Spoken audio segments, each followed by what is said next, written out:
So, DNA's investor meeting was held very recently, and they announced that the upcoming mobile games based on Fire Emblem and Animal Crossing will both be free to play. We know next to nothing still about either of these games, so I don't know how much we'll be able to say for certain based on this, but did this interest you guys at all? So for me, I've noticed with Mitomo, a lot of people that I didn't really expect to be super into Nintendo stuff have been using Mitomo. Like my sister-in-law, who doesn't play games, plays Mitomo all the time. She said most recently to me that she's exhausted all the questions and she doesn't seem to have any more.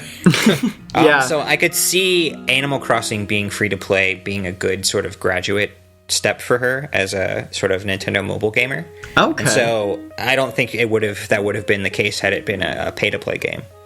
I don't think she'll be going on to Fire Emblem or anything, but I think Animal Crossing is a good next step for someone like her. And if someone like her can be convinced to play Animal Crossing, then, who knows how many other people can be convinced to play Animal Crossing. Yeah, I fully expected Animal Crossing to be free to play. I mean, that just seems like the kind of model you want to get as many people, playing it. It's geared more towards a wider, more casual audience. Yeah. I mean, if they're going to put an Animal Crossing 3DS game out as a free-to-play model, I mean, of course the mobile is going to be.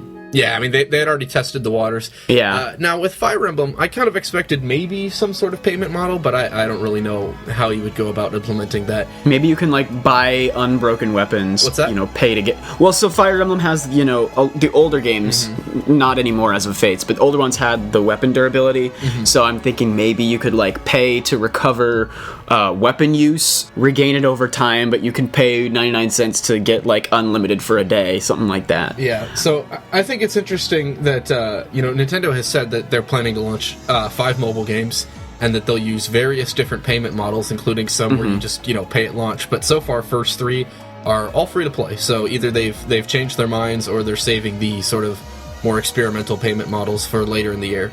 Well, maybe the payment models beneath the umbrella of free-to-play are different. Maybe one of them is based on, regenerating item use over time. Well, I'm pretty sure they specifically said that they were going to release a game where you just paid for it once. Oh, That's for probably sure. true, yeah. Yeah. I think what Colin's getting at, though, is that, for Mitomo, obviously the payment model is you pay for things to use to buy the fashion stuff. Right. But for Fire Emblem, I could see them doing something kind of like what they did for the Fire Emblem Awakening DLC, where you pay, for a new set of maps that other players don't have, or you pay for legacy characters like Marth and Roy that wouldn't otherwise be present in the game. Oh, definitely. Things like that.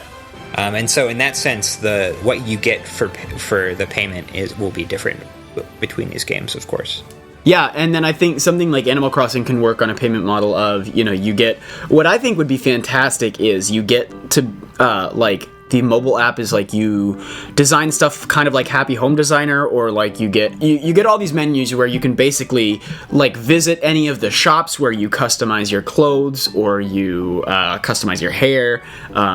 You can buy furniture and stuff from Tom Nook's store, and you got the Happy Home Designer sort of design your house. Here's what stuff's going to look like, and maybe you can do ordinances and stuff your mayoral duties from the phone. But then you go to the game version of Animal Crossing, and that is your entire experience. That's when you can walk around the town. That's when you can actually talk to villagers. That's when you can do anything.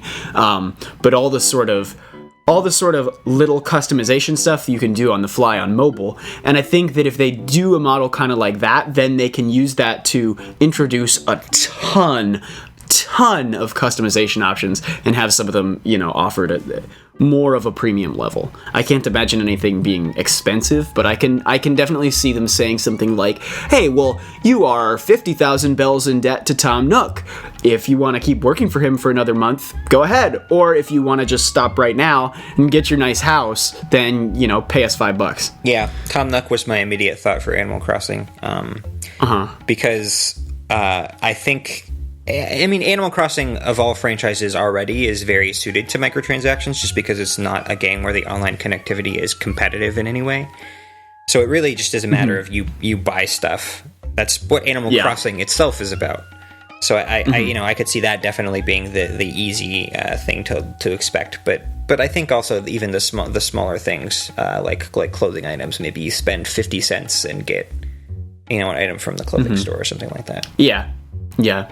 Or like, you know, spend 50 cents and you get like a 5th custom design slot for your shirt umbrella designs or something like that. Yeah. Hello everybody, thank you for listening to this Nintendo Week clip, NWC. If you like what you hear, please subscribe to us here on YouTube for more highlights and discussion videos from Nintendo Week podcast, or subscribe to us on iTunes for weekly breakdowns of all your Nintendo news, discussion segments on subjects, games, and more, and tons of other features. Thanks for listening, and we will see you tomorrow with another NWC.